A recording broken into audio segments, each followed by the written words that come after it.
Plusieurs parmi vous connaissent déjà la passion de Patrice Polliard pour les carillons. C'est grâce à lui que les cloches de la collégiale Saint-Vincent de Soigny teintent de 1000 airs enjoués. Mais ce boulanger mélomane est aussi un organiste talentueux. C'est lui qui s'installe tous les dimanches devant le clavier du splendide instrument qui se trouve dans votre dos. C'est à chaque fois un défi, car ce buffet baroque authentique en sert un orgue accordé sur un diapason 1,5 ton plus haut que la normale, ce qui complique sérieusement l'accompagnement de la chorale ou d'autres instruments. Merci, Monsieur Polliard, de faire chanter pour nous ces tuyaux magiques et de révéler ainsi l'acoustique exceptionnelle de l'église qui accueille de nombreux concerts. Voilà, donc je vais vous parler de l'orgue, du facteur d'orgue, de son esthétique, de sa composition évidemment, l'esthétique de la composition de l'ensemble, et des caractéristiques particulières de l'orgue, dont sa tonalité. Voilà, alors l'orgue que vous avez là derrière vous a été construit à l'origine entre 1750 et 1760, on n'a pas vraiment la date précise, et par François-Joseph Copin. François-Joseph Copin, c'était un facteur d'orgue installé à Nivelles, dans le quartier Saint-Jacques, pour ceux qui connaissent un peu, et il l'avait marié, et c'est un détail qui a quand même son importance, il était marié avec Jeanne Bonnet, qui était la fille d'un célèbre menuisier de Nivelles, Monsieur Bonnet. Pourquoi c'est un détail important? Parce que tout simplement, d'abord les orgues, c'est d'abord du bois. En réalité, c'est d'abord du bois. Les tuyaux qu'on voit en façade, c'est du métal, bien sûr, et il y en a quelques-uns en métal à l'intérieur, mais il y a aussi beaucoup de tuyaux en bois. Alors, évidemment, le menuisier, le bois, ça se connaît. Donc, on retrouve des instruments de M. Copin, de la famille Copin, parce qu'en fait, il y a eu trois successeurs. Donc, il y a François-Joseph, son fils c'était Antoine, et son petit-fils Florent. Ils étaient tous les trois facteurs d'orgue. Alors, on retrouve les instruments de M. Copin un peu partout en Wallonie, notamment dans le Brabant wallon, à Nivelles, à Namur, à Wallin-Saint-Paul, à l'abbaye de Lève, alors à Florival. L'abbaye de Florival, c'est près de Gré-d'Oisseau, mais l'orgue ne se trouve plus là, se trouve maintenant à Boussu. Alors encore à Nivelles, Saint-Jean et Nicolas.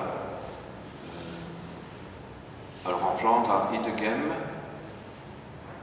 à Thuin aussi, à Alsenberg, à Ossel-Brussegem, à Uccle, Oppem, Waterloo, Brussegem, Alsenberg, Bollers, près de Nivelles. Voilà. Bon, c'est une liste un peu... elle n'est pas exhaustive parce qu'il faut savoir que beaucoup d'orgues ont été détruits aussi. À la Révolution française, il y a beaucoup d'orgues qui ont été démolis. Alors, ici, nous avons la chance, non pas d'avoir un orgue d'origine, parce qu'en fait, il n'est pas d'origine, je vais vous expliquer par après, mais le buffet est d'origine. Donc, le buffet, c'est le meuble. Alors, dans la préparation de l'exposé, j'ai trouvé un orgue tout à fait exactement le même buffet, le même jubé, je passerai la photo par après, construit aussi par François-Joseph Copin en 1768, c'est-à-dire 3 ans avant son décès. Voilà. Alors, c'est un orgue d'esthétique française. Bon, vous savez que, bon, en Europe, fondamentalement, il y a deux grandes esthétiques. Il y a l'esthétique latine au sud et l'esthétique allemande, disons, dans le nord. Et nous, on a vraiment la chance ici. On se trouve à la frontière. Parce que la frontière, c'est approximativement la frontière linguistique de notre pays, c'est-à-dire, bon, ici à 10 km, on a Anguien. Donc au nord, on a l'esthétique germaine, enfin, je veux dire, comme ça. Et au sud, on a l'esthétique latine. Alors, quelle est la différence entre l'esthétique latine et l'esthétique, disons, allemande? Au niveau des orgues, au niveau de la peinture, ça je ne connais pas du tout, mais au niveau des orgues, schématiquement, on peut dire que c'est la même différence qu'il y a entre la langue allemande et la langue latine, la langue française. Les intonations, etc., correspondent à ces différences. Alors, comment est-ce qu'on arrive à faire un orgue à changer l'esthétique d'un orgue, en fait, c'est un travail très minutieux, très difficile, très délicat, qui est fait par des spécialistes. En fait, c'est l'harmonisation, on appelle ça l'harmonisation de l'orgue. L'harmonisation, ça n'a rien à voir avec l'accord. L'accord, c'est de mettre le tuyau à la bonne note. Tandis que l'harmonisation, c'est beaucoup plus compliqué que ça. L'harmonisation dépend de l'ouverture du sifflet, du tuyau, donc la largeur du tuyau, la pression qu'on donne à l'air, parce que tous les orgues n'ont pas la même pression. Et alors ça s'entend, je veux dire, les spécialistes entendent bien la différence entre l'esthétique allemande et l'esthétique française. L'esthétique française a un son plus, je vais dire, plus pointu, plus percutant, notamment dans les harmoniques. Quand un tuyau est accordé selon l'esthétique française, il y a un chointement de départ qui n'existe pas dans l'autre esthétique. L'esthétique allemande a un son beaucoup plus rond, beaucoup plus velouté. Alors qu'en France, on a un son plus percutant, plus pointu. Alors la composition, oui, la composition c'est important. À l'origine, l'orgue construit par Copin, à l'origine, je suppose parce qu'on n'a pas les documents, mais on a des documents de la fin du 19e siècle qui étaient un relevé de la composition. À l'époque, il y avait 12 jeux. Actuellement, l'orgue comporte 20 jeux complets. Alors, pour vous donner une idée de comparaison, l'orgue de la collégiale de Soigny, qui est quand même un monument très important, il n'a que 10 jeux. Alors, 10 jeux, c'est-à-dire 20 demi-jeux. Les jeux sont divisés en deux. Ici, on a des jeux complets, sauf le cornet. Bon, alors, les jeux, bon, c'est comme dans tous les orgues baroques, parce que c'est un orgue baroque. L'orgue qui a été reconstruit est un orgue baroque. Il y a le jeu de fond qu'on retrouve dans tous les orgues, c'est-à-dire le bourdon 16, le bourdon 8, la montre 8, la montre c'est les tuyaux qu'on voit, le prestant 4 pieds, une doublette 2 pieds, un flageolet 2 pieds, un cornet 5 rangs. Ensuite, on a des mutations. Une mutation, c'est un jeu qui ne joue pas dans le même ton que les jeux de base.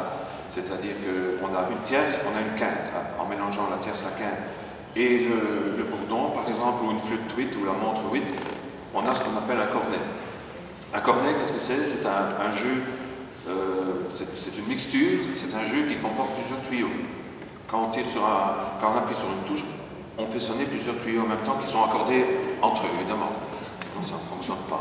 Et qui donne un son global particulier, un son de cornet. Voilà.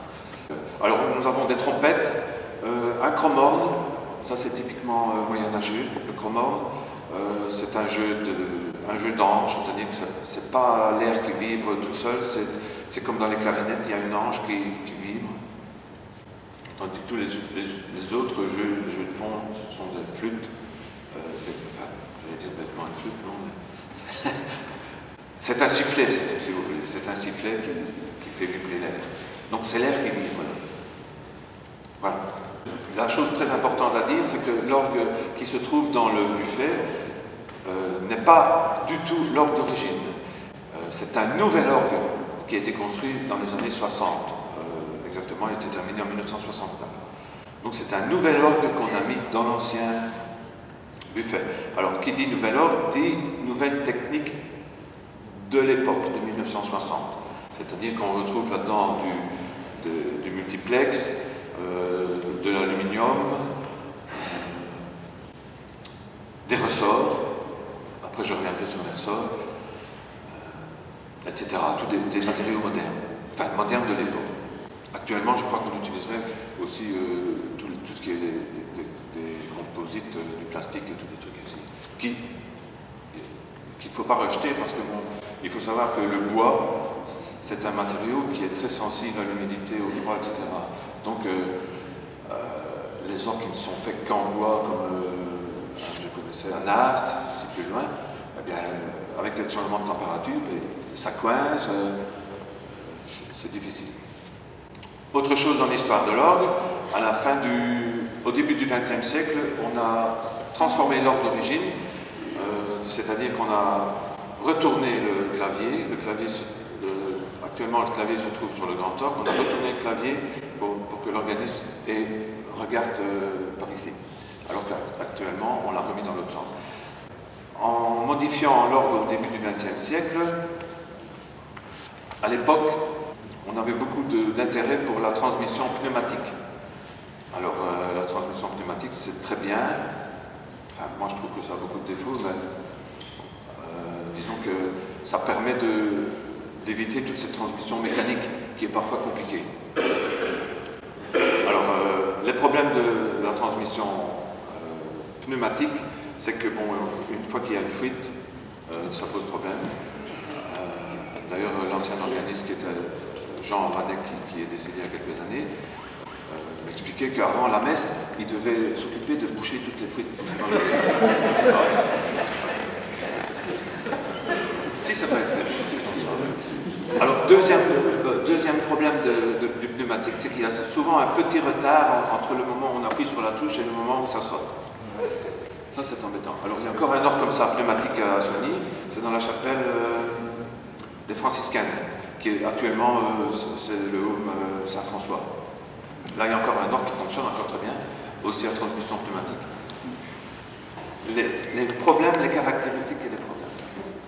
Si je ne parle pas des problèmes, je ne suis pas complet. Et en fait, si je parle des problèmes, c'est pas pour dénigrer l'orgue. Au contraire, je suis très amoureux de mon instrument. C'est vrai en plus, bon. Mais déjà, parler des problèmes, c'est un premier pas vers la résolution. Alors, le mi bémol, ça c'est un gros problème. L'orgue ici, il sonne dans mi bémol. Alors, je me suis renseigné, je me renseigne toujours encore, de savoir s'il y a d'autres orgues en mi bémol. Et il y a 15 ans que je suis ici, et jusqu'à présent, je n'ai eu aucune réponse positive. Donc, pour moi, il y a un problème.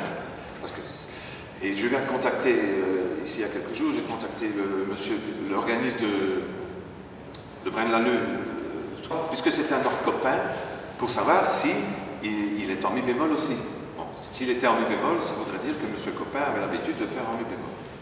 Et il m'a dit non, il n'est pas en mi bémol, il est juste à l'ancien diapason, qui est le diapason un peu en dessous de 440, 435.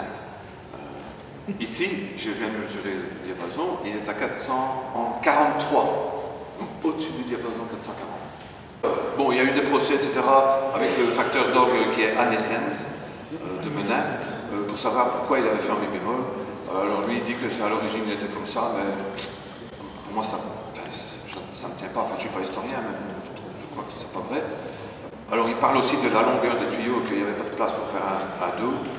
Ça, c'est pas vrai non plus, parce que bon, le bourdon 16, les bourdons qui sont en bois, on peut les faire courber. On fait un angle et on ajoute de la longueur. L'hypothèse aussi, c'est de dire qu'il est plus économique de faire un orgue en mi bémol qu'en do, parce que bon, il faut moins de métal pour faire les grands tuyaux. Ça ne tient pas fort non plus. Parce que bon. Donc, on ne sait toujours pas pourquoi il est en mi bémol. Oui. Pratiquement, ça n'a pas beaucoup d'importance pour l'auditeur, mais pour celui qui joue, ça a énormément d'importance. Oui, ça c'est mon problème. Ah ben oui, voilà, exactement. Exactement, c'est mon problème. Mais c'est vrai que les gens ne s'en rendent pas compte, parce que bon, le musicien, il doit à chaque fois transposer son morceau pour les chorales. Pour les chorales, notamment, pour d'autres instruments. C'est un gros problème. Alors, l'autre problème, c'est la régularité du vent, donc la pression de l'air. En 1960, on n'a pas remis de réserve d'air régulée, c'est-à-dire qu'on a régulé l'air avec des ressorts. Alors, les ressorts, c'est très bien, mais ça s'use. Et à la longue, le problème actuellement, le problème de l'orgue actuellement, c'est l'accord. On ne sait plus accorder les fournitures, parce que ce sont des tout petits tuyaux, et il faut que la pression de l'air soit toujours correcte. Rien que le fait d'appuyer sur une note, ça change la pression. Donc on ne sait pas bien l'accorder. Voilà. Alors, autre problème. Oui, mais si je si je parle des problèmes, c'est justement pour les résoudre. Parce que nous avons vu qu'on pouvait faire appel au petit patrimoine, et je crois qu'en l'ordre, on peut le faire. Il y a l'oxydation des tuyaux. Alors, l'oxydation des tuyaux, ça vient de la composition du métal. Il faut savoir que les tuyaux d'orgue sont en étoffe. On appelle ça l'étoffe. C'est un alliage entre le plomb et l'étain. Alors, si la proportion de plomb est trop importante, eh bien, il y a de l'oxydation qui vient. Et c'est ce qui se passe actuellement. Bon, ça n'empêche pas de jouer. Voilà. Maintenant, je vais vous faire une petite démonstration. D'abord, je vais jouer un morceau sur le chromome du positif, qui est, à mon sens, qui est très intéressant. C'est un jeu moyenâgeux. Et puis, deux autres morceaux sur le grand orgue, avec un passage sur le positif. Voilà.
ça marche.